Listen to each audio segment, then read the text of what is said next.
قسط نمبر 4 جیسا کہا تھا۔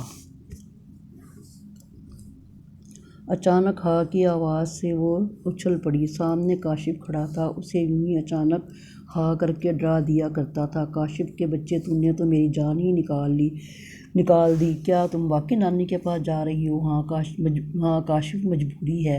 وہ افسردہ ہو گئی۔ اس اطلاع پر کاشف کے دل کی دھڑکن رک سی گئی تھی اور ایمن اس کے چہرے پر آتے جاتے رنگوں پر نظریں جمائے تھی۔ اپنے منگیتر کو اداس دیکھ کر اس کا دل بری طرح سے پگھل رہا تھا۔ کاشف پلیز اداس نہ ہو، بلکہ 7 سمندر پار جانے والوں کی خطائیں معاف کر دو۔ اتنی بے ساختگی اور بے بسی کا جذبہ تھا آواز میں کہ بس۔ کاشف خفا تو نہیں ہو نا؟ وہ نم آنکھوں سے اسے دیکھ رہا تھا۔ وہ رندھی آواز میں بولا، میں تمہیں بہت مس کروں گی۔ ایمن کو ایئرپورٹ چھوڑنے ہم سبھی گئے۔ اتنی پیاری ہستی ہم سے جدا ہو رہی تھی۔ ہم سبھی رو رہے تھے۔ جہاز اڑ گیا اور ہم دیکھتے رہ گئے۔ فون پر کبھی کبھی اس سے بات ہوتی۔ کاشف کو بھی وہ فون کرتی تھی اور خط بھی لکھا کرتی تھی۔ ان دنوں ہمارا یہ کزن بیچارہ بہت اداس رہنے لگا تھا، بس جیسے سارا دن مارا پھرتا ہو، جیسے کسی سے اس کا مرکز چھن گیا ہو۔ اکثر مجھ سے کہتا تھا، زیب کیا تم ایمن کو مس کرتی ہو؟ تب میں جواب دیتی، ہاں کاشف، کیوں نہیں، آخر کو ہماری بھی تو دوست تھی۔ فرح اپنی خالہ کے گھر گئی ہوئی تھی۔ کاشف روز آتا۔ آنٹی فرح کہاں ہے؟ میں نے اسے ایک خوشخبری سنانی ہے۔ کیا خوشخبری ہے بیٹے؟ مجھے سنا دو۔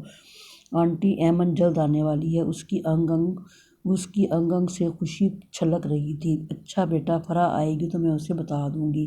میں نے پھر سنا ایک روز کہ جب کاشف کتابوں میں سر دیے بیٹھا تھا کہ اچانک ہاؤ کی آواز سن کر چونک گیا۔ اس ہاؤ کی سمت دیکھا تو خوشی سے دنگ رہ گیا۔ ایمن سامنے کھڑی تھی۔ تم تو جمعہ کو آنے والی تھی، سرپرائز بھی تو دینا چاہیے، اس نے جواب دیا تھا۔ اسی وقت ہی ہم سہیلیوں نے بھی کاشف کے گھر ایمن کو ڈھونڈنے کی خاطر دھاوا بول دیا۔ ارے یہ کیا، ہماری وہی ایمن ہے جو ہمیں چھوڑ کر چلی گئی تھی؟ اب کتنی بڑی اور خوبصورت بلا کی ہو گئی ہے، پہچانی بھی نہیں جا رہی۔ صرف 2 ماہ کے لیے آئی ہوں، اس نے فخر سے کہا۔ کاشف کا چہرہ خوشی سے گل و گلزار ہو رہا تھا۔ وہ بڑا خوش تھا۔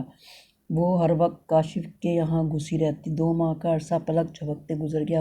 جب وہ جانے لگی تو کاشف نے کہا تھا، ایمن، اچھے دن اتنی جلدی کیوں گزر جاتے ہیں؟